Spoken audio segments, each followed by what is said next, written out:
Hello, everybody. Welcome to the Oldish. I'm so happy to have you join us. A special welcome to those who are finding us for the first time. For those of you who have been here before, you will know that my name is Karen Brown. I'm the publisher and editor of the Oldish. And today, we're doing this live show in the middle of November for the benefit of those of you who are picking it up on an archived version. And as we do this show, there are tremendously serious forest fires going on along the west coast of the US. Along the east coast, they're forecasting rains, some of them torrential, for this upcoming weekend. Many places have been through hurricanes, and there are more to come, tornadoes as well. Over in Europe, for our European viewers, Venice has been flooded up to the knees. There's just so much that is going on in this world that they are natural disasters, or, I guess we're not sure what started the forest fires on the West Coast yet, but these are things that people need to be prepared for. We've done several articles on the oldish.com about emergency preparedness for older adults. And it just seems appropriate to sort of pull it all together today and give you a bit of a checklist. Fortunately, there's a wonderful checklist that has been prepared by the Red Cross, and when this broadcast is over, I will find that link and post it for you. It looks like this, with a little checklist. There are a couple of pages for you that you can go down and make sure that you've got all of this. And it's something that, for the most part, everybody should be prepared for. But older adults need a few extra things, and they need extra time. So if you're called to evacuate, an older adult moves more slowly. So preparedness is key. It's good for all of us to be prepared. So you never know what's going to happen next. And you should be prepared. We should all be prepared. So let's get into this subject. I like lists. I like a good list. I've added a little bit to the Red Cross list. I'm not going to tell you that. First of all, know and prepare your escape route. Now, that's something that we heard as little kids in school for a house fire. But really, it's something that pertains to everything. You should understand how you can get out of your house safely. You should have an understanding of the routes that are available to you to escape. And you should practice it. As an older adult, you really should practice where you're going to go. Everybody is advised to have an emergency supply kit, and that's a lot of what we're going to look at that the Red Cross has put together. Restock it every 6 months. So there's precious little in this list that needs to be absolutely fresh, except for perhaps water. But everything else, you can rotate in and out of the kit. You can still consume these items yourself quite safely and restock the kit with something that's fresh. Remember, you're packing a bag that will do you for about 7 days. That seems like a long time, but it's amazing what you need to survive for 7 days. I'm going to suggest to you that you might want to look at a kit or kits with wheels, right? Would you think of that? This is something you've got to carry about with you from place to place as you perhaps have to evacuate your house. So if it's on wheels, it makes it a little easier for you as an older adult. Make sure that that bag has an ID tag, though. ID tag, very key. If you're ordered to evacuate your home, as so many people on the west coast of the US are being told and have been told, tell somebody where you're going or where you end up. I've watched the news over the last few days, and there are people looking for relatives. They have no idea where they are. None at all. So you need to let somebody know where you are. All right, let's get into this basic needs list from the Red Cross. It's really quite good. It's quite comprehensive, but I'm going to add a few things as we go. So whether or not you are able to stay in your home, this kit is going to be helpful for you. Water. Water is at the top of the list. Now, we're not talking water to take a bath or a shower in or to flush toilets. We're talking water that you can consume. And they are saying that you need 1 gallon per person per day. And you need a 3-day supply if you're evacuated, and a 2-week supply if you're able to stay in your home. That's a lot of water. That's a lot of water. And that's the one thing you might want to swap out a little more often than 6 months. Food.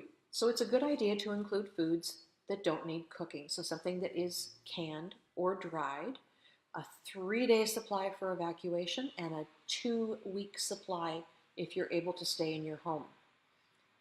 I'm going to add to that. Oh yes, it does have later on the list a manual can opener. Can you imagine having all this food in cans but no way to open it? All right, food. A flashlight with extra batteries. Now they are saying specifically do not use candles. I can well imagine that these poor people who have been evacuated due to forest fires on the west coast of the US do not want to see another fire, no matter how small, in the evacuee area. But a flashlight with extra batteries, very helpful. A battery operated or hand crank radio. Now I have a hand crank radio, it's solar powered, so I kind of always leave it sitting by a window, and then when I need it, I crank it and away it goes. So a battery operated radio is also something that would be helpful. You know, Christmas is coming, put it on your list if you don't have such a thing. A first aid kit and a manual. A first aid kit that you don't dip into to get Band-Aids as you need them, okay? We don't want that. We want a whole, complete first aid kit. A 7-day supply of medications and medical items, really important for older adults. And at this point, I have added to it a medication checklist. If you don't have a medication checklist, go and look on our site, theoldish.com. For those who are members, and yes, you have to be a member, but you can be, it's free. It doesn't cost anything. It costs nothing. It's just that this medication checklist, along with so many other things, is fillable online, and it's nobody's business what medications you're taking. So a medication checklist, and you can print that out, okay? And you can save it on the site too. You can save it on the site so that you can change it if medications are added or taken away. A multi-purpose tool. Now, that's an interesting thing. There are several of them at hardware stores and here in Canada at Canadian Tire.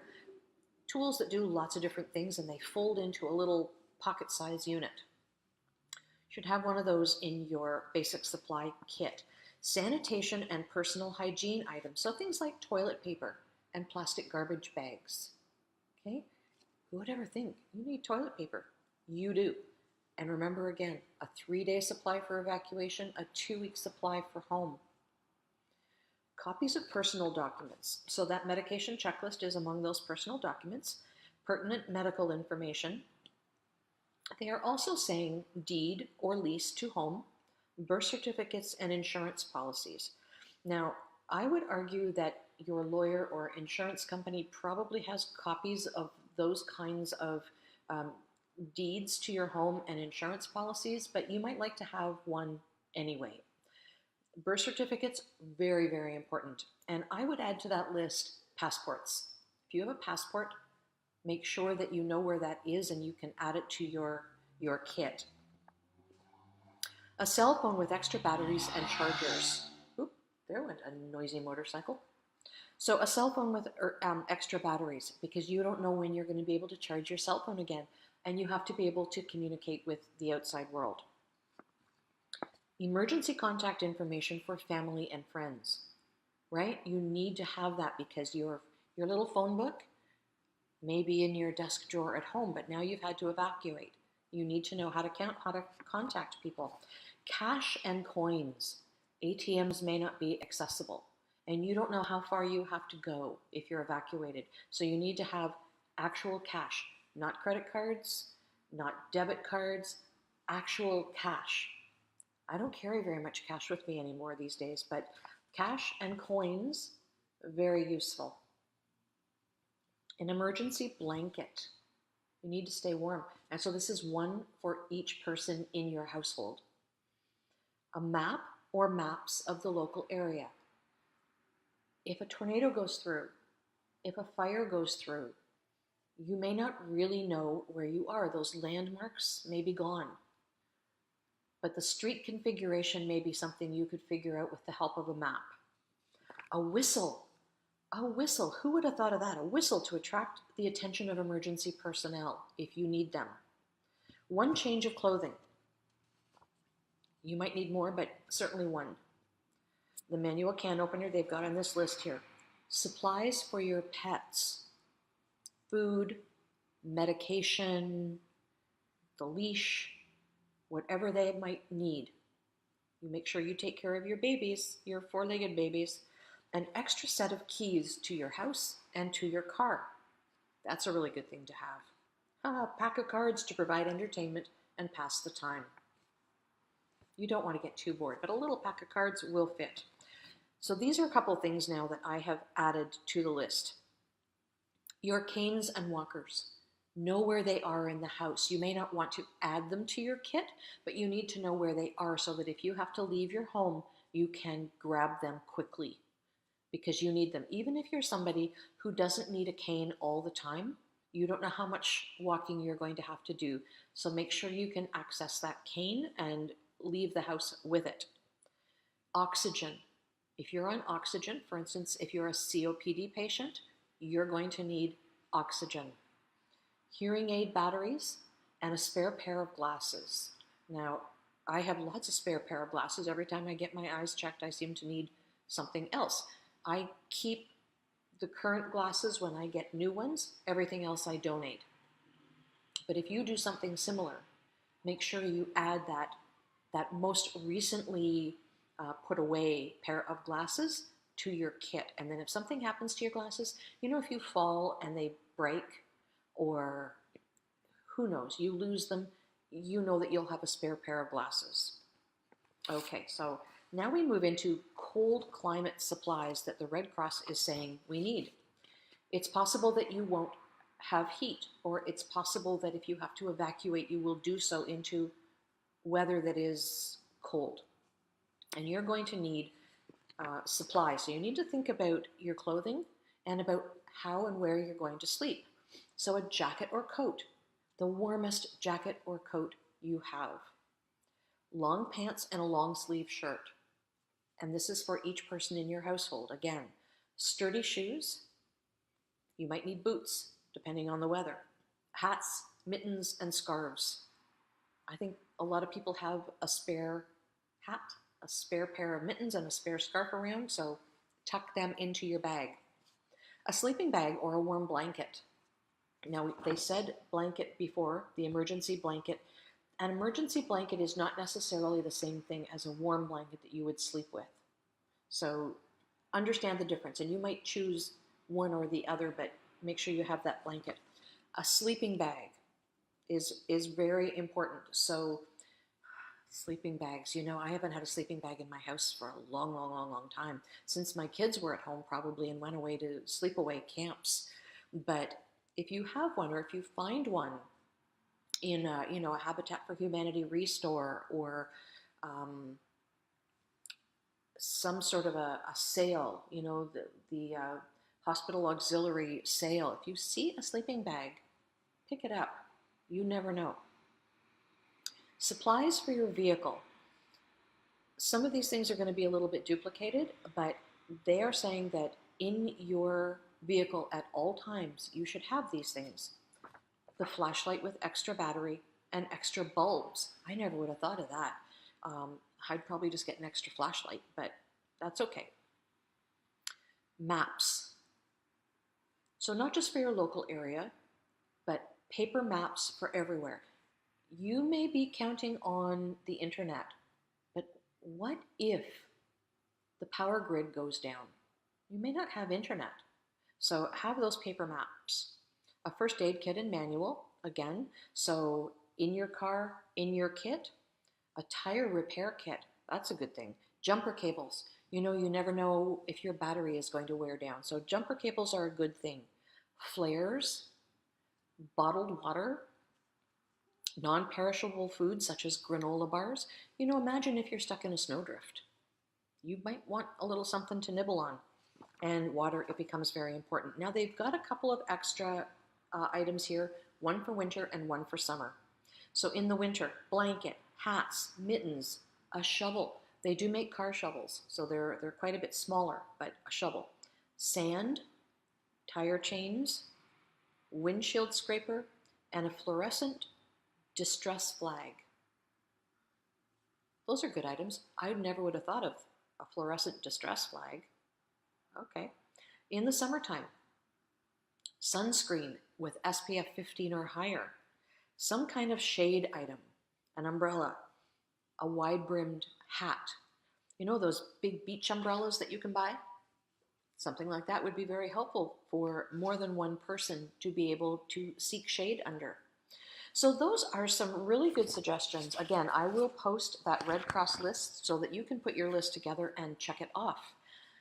Be prepared. Take care of yourself. Advocate for yourself. And part of that advocacy is being prepared for anything that comes at you. I'm going to invite you to join us next week when we have another checklist for you, but it's more lighthearted. Our annual gift guide is out, and it will be posted to theoldish.com as we go live on the air. But we're going to go through it, and we've got about 50 items for you there on that list this year. It gets bigger and bigger every year. It started as a gift guide on a blog that I used to run. It was the predecessor to The Oldish, and it was called myparentsareold.com, and people were puzzled as to what to buy. Older adults, especially those that live in long-term care facilities or nursing homes, they wanted to get them a little something. Now, I'm aware that not everybody celebrates Christmas. There are people who are our loyal readers and loyal viewers who celebrate Hanukkah instead. And we also have viewers who celebrate none of that, but might enjoy some ideas for gifts, for birthdays that are coming up, if you celebrate Mother's Day, if you want to know something to get for Easter. We've got all kinds of stuff for you. So we didn't call it a Christmas gift guide because it's really not just for Christmas. It is for anything. So we've got a lot of great ideas. Some of them came from our readers because this list has been curated every single year. And every single year, there will be readers who write down something that we hadn't thought of. So feel free to go through it, but join us next Wednesday, 12 noon, for another edition of The Oldish Live. Please do remember that it takes a village to age a senior, and we look forward to seeing you next week. Take care.